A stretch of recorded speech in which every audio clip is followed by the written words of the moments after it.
Well, welcome back. Now we get to find out why the Earthmen are glad that the witch is dead.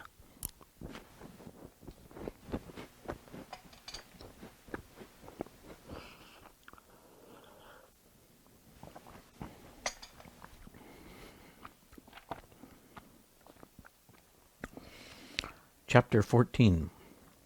The Bottom of the World. My name is Glog, said the gnome, and I tell you, your honors, all I know. About an hour ago, we were all going about our work.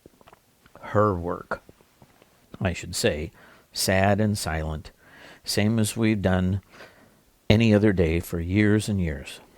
Then came a great crash and bang. As soon as they heard it, everyone said to himself, I haven't had a song or a dance or let off a squib for a long time. Why's that? And everyone thinks to himself, why, I must have been enchanted. And then everyone says to himself, and I'm blessed if I know why, I'm carrying this load, and I'm not going to carry it any further. That's it. And down we all throw our sacks and bundles and tools. Then everyone turns and sees the great glow over yonder, and everyone says to himself, what's that? And everyone answers himself and says, there's a crack or a chasm split open, and a nice warm glow coming up through it from the really deep land, 1,000 fathoms under us. Great Scott! Exclaimed Eustace. Are there other lands still lower down? Oh, yes, your honor, said Glog. Lovely places. What we call the land of Bism. This country where we are now, the witch's country, is what we call the shallow lands. It's a good deal too near the surface to suit us. Ugh! You might almost as well be living outside on the surface itself. You see, we're all good gnomes from Bism, whom the witch has called up here by her magic to work for her. But we'd forgotten all about it till the crash came and the spell broke. We didn't know who you were or where you belonged. We couldn't do anything or think anything except what she put into our heads. And it was glum and gloomy things she put there all those years. I've nearly forgotten how to make a joke or dance a jig.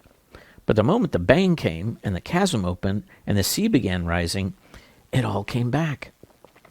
And of course, we all set off as quick as we could to get down to the crack and home to our own place. And you can see them over there, letting off rockets and standing on their heads for joy. I'll be very obliged to your honors if you'll soon let me go and join in. I think this is simply splendid, said Jill. I'm so glad we freed the gnomes, as well as ourselves, when we cut off the witch's head. And I'm so glad that they aren't really horrid and gloomy anymore, when the prince really was, what he seemed to be like. That's all very well, Pole, said Puddleglum cautiously, but those gnomes don't look to me like chaps who are running away. It looks like they're more like military formations, if you ask me. Do you look me in the face, Mr. Glog, and tell me you weren't preparing for battle? Of course we were, your honor, said Glog. You see, we didn't know the witch was dead. We thought she'd be watching us from the castle. We were trying to slip away without being seen. And then when you four came out with swords and horses, of course everyone says to himself, here it comes, not knowing that his honor wasn't on the witch's side. And we were determined to fight like anything rather than give up the hope of going back to Bism. I'll be sworn 'tis an honest gnome, said the prince. Let go of it, friend Puddleglum. As for me, good Glog, I have been enchanted like you and your fellows, and I have but newly remembered myself. And now, one more question. Do you know the way to those new diggings by which the sorceress meant to lead out an army against Overland? Eee! Squealed Glog. Yes, I know that terrible road. I will show you where it begins, but it is no matter of use your honor asking me to go with you. I'll die, rather. Why? Asked Eustace anxiously. What's so dreadful about it? Too near the top, the outside, said Glog, shuddering. That was the worst thing the witch did to us. We were going to be led out into the open, onto the outside of the world. They say there's no roof at all there, only a horrible great emptiness called the sky. And the diggings have gone so far that a few strokes of a pick would bring you right out of it, to it. I wouldn't dare go near them." "Hooray, now you're talking," cried Eustace and Jill. And Jill said, "But it's not horrid at all up there. We like it. We live there." "I know you overlanders live there," said Glog, "but I thought it was because you couldn't find your way down inside. But you can't really like it, crawling about like flies on the top of the world." "What about showing us the road at once?" said Puddleglum. "In a good hour," cried the prince. The whole party set out. The prince remounted his charger, Puddleglum climbed up behind Jill, and Glog led the way. As he went, he kept shouting out the good news that the witch was dead and the 4 overlanders were not dangerous. And those who heard him shouted it on to others. In a few minutes, the whole of Underland was ringing with shouts and cheers, and gnomes by hundreds and thousands, leaping, turning cartwheels, standing on their heads, playing leapfrog, and letting off huge crackers, like came pressing around Coal-Black and Snowflake. And the prince had to tell his own story of enchantment and deliverance at least 10 times. In this way, they came to the edge of the chasm. It was about 1,000 feet long, perhaps 200 wide. They dismounted from their horses and came to the edge and looked down into it. A strong heat smote up in their faces, and mixed with a smell which was quite unlike any they had ever smelled. It was rich, sharp, exciting, and made you sneeze. The depth of the chasm was so bright, and at first dazzled their eyes, and they could see nothing. When they got used to it, they thought they could make out a river of fire, and on the banks of that river what seemed to be fields and groves of an unbearable hot brilliance, though they were dim compared with the river. There were blues, reds, greens, and whites, all jumbled together. A good stained-glass window, with the tropical sun staring straight through it in a midday, might be something of the same effect. Down the rugged sides of the chasm, looking black like flies against all the fiery light, hundreds of earthmen were climbing. "Your honors," said Glog, and when he turned to look at them, they could see nothing but blackness for a few moments. Their eyes were so dazzled.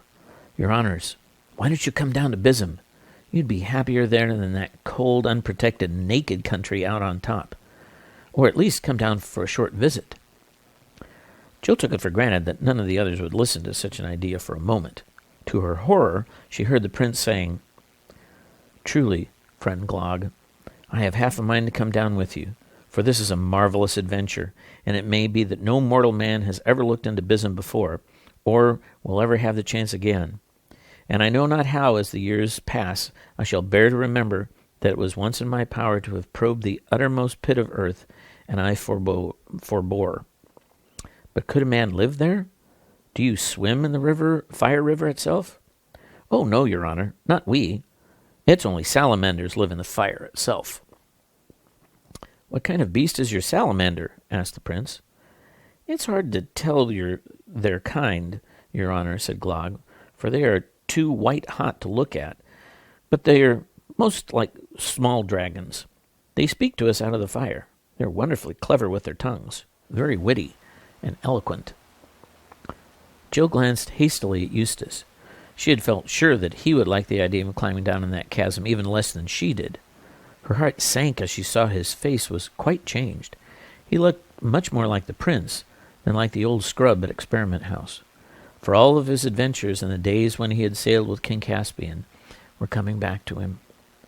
"Your Highness," he said, "if my old friend Reepicheep the Mouse were here, he would say we could not now refuse the adventure of Bizzim without a great impeachment to our honor." "Down there," said Glog, "I could show you real gold, real silver, real diamonds." "Bosh," said Jill rudely, as if we didn't know that we're below the deepest mines even here. "Yes," said Glog, "I've heard about those little scratches at the crust of you top dwellers call mines. But that's where you get dead gold, dead silver, dead gems. Down in Bizzim, we have them alive and growing. There I'd pick you a bunch of rubies that you could eat and squeeze you a cupful of diamond juice. You wouldn't care much about fingering the cold, dead treasures in your shallow mines after you've tasted the live ones in Bizzim." "My father went to the ends of the world," said Rillian thoughtfully. "It would be a marvelous thing if his son went to the bottom of the world." If your highness wants to see your father while he is still alive, which I think he'd prefer, said Puddleglum, it's about time we were getting to that road to the diggings. And I won't go down that hole, whatever anyone says, added Jill. Why, if your honors were really set to go back to the overworld, said Glog, there is one bit of the road that's rather lower than this, and perhaps, if that flood is still rising... Oh, do, come on, begged Jill. I fear it must be so, said the prince with a deep sigh, but I've left half my heart in the land of Bism. Please, begged Jill. Where's the road? Asked Puddleglum. There are lamps all the way, said Glog. Your honor can see the beginning of the road on the far side of the chasm. How long will the lamps burn for? Asked Puddleglum. At that moment a hissing, scorching voice, like the voice of fire itself, they wondered afterwards if it had been a salamander's, came whistling up out of the very depths of Bism. Quick, quick, quick! To the cliffs, to the cliffs, to the cliffs! It said. The rift closes, it closes, it closes! Quick, quick! And at the same time, with ear-shattering cracks and creaks, the rocks moved. Already, while they looked, the chasm was narrower. From every side, belated gnomes were rushing into it. They would not wait to climb down the rocks. They flung themselves headlong, and either because so strong a blast of air was beating up from the bottom or for some other reason that they couldn't see, they were floating down like leaves. Thicker and thicker they floated, till their blackness almost blotted out the fiery river and the grove of live gems. Goodbye, your honors, I'm off, shouted Glog, and dived. Only a few were left to follow him. The chasm was now no broader than a stream. Now it was as narrow as the slit in a pillar box. Now it was only an intensely bright thread. Then, with a shock, like 1,000 good trains crashing into thousands of pairs of buffers, the lips of the rock closed. The hot, maddening smell vanished. The travelers were alone in an underworld which now looked far blacker than before. Pale, dim, and dreary, the lamps marked the direction of the road.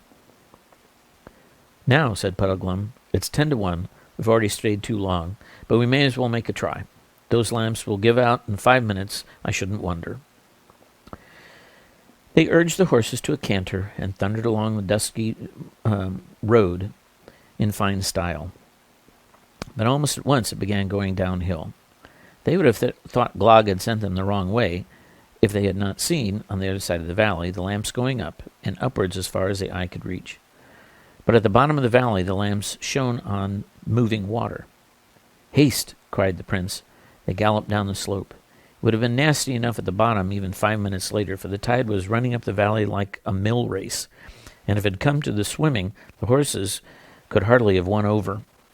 But it was still only a foot or two deep, and though it swished terribly around the horses' legs, they reached the far side in safety.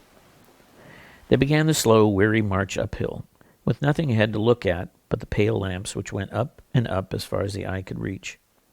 Then they looked back to see the water spreading. All the hills of Underland were now islands, and it was only on those islands that the lamps remained. Every moment some distant light vanished. Soon there would be total darkness everywhere except on the road where they were following, and even on the lower part behind them. Though no lamps had yet gone out, the lamplight shone on water. Although they had good reason for hurrying, the horses could not go on forever without a rest. They halted, and in silence they could hear the lapping of water. I wonder, is that what his name, Father Time, flooded out now? Said Jill. And all those strange sleeping animals. I don't think we're as high as that, said Eustace. Don't you remember how we had to go downhill to reach the sunless sea? I shouldn't think the water has reached Father Time's cave yet. That's as may be, said Puddleglum, but I'm more interested in the lamps on this road. Look a bit sickly, don't they? They always did, said Joe. Ah, said Puddleglum, but they're greener now. Do you mean to say you think they're going out? Cried Eustace. Well, however they work, you can't expect them to last forever, you know, replied the Marshwiggle. But don't let your spirits down, Scrub. I've got my eye on the water, too, and I don't think it's rising as fast as it did. Small comfort, friend, said the prince, if we cannot find our way out. I cry you mercy all. I am to blame for my pride and fantasy, which delayed us at the mouth of the land of Bism. Now, let us ride on.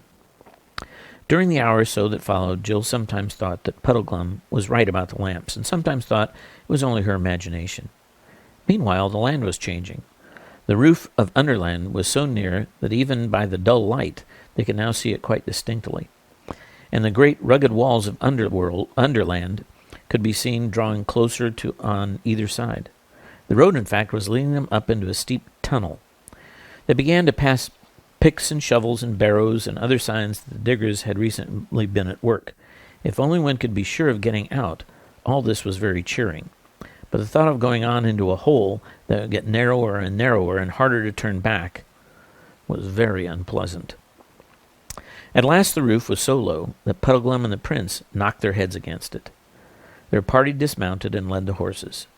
The road was uneven here, and one had to pick one's steps with some care. That was how Jill noticed the growing darkness. There was no doubt about it now. The faces of the others looked strange and ghastly in the green glow. Then all at once, she couldn't help it, Jill gave a little scream. One light, the next one ahead, went out altogether. Then the one behind them did the same. Then they were in absolute darkness. "Courage, friends," said Prince Ilyon's voice. "Whether we live or die, Aslan will be our good lord." "That's right, sir," said Puddleglum's voice. "And you must always remember, there's one good thing about being trapped down here. It'll save funeral expenses." Jill held her tongue. If you don't want other people to know how frightened you are, this is always a wise thing to do. It's your voice that gives you away. "We might as well go on and stand here," said Eustace. And when she'd heard the tremble in his voice, Jill knew how wise she had been not to trust her own. Puddleglum and Eustace went first with their arms stretched out in front of them, for fear of blundering into anything. Jill and the prince following, leading the horses. "I say," came Eustace's voice much later, "my eyes are going wrong, or is that a patch of light up there?" But before anyone could answer him, Puddleglum called out, "Stop! I'm up against a dead end, and it's earth, not rock. What were you saying, Scrub?" "By the lion," said the prince, "Eustace is right. There's sort of a—" "But it's not daylight," said Jill. "It's only a cold blue sort of light." "Better than nothing, though," said Eustace. "Can we get up to it?" "It's not right overhead," said Puddleglum. "It's above us, but it's in one of those walls that I've run into. How about it, Pole? If I got you on my shoulders and you saw whether we could get up to it." That's the end of the chapter. Hope you have a good night.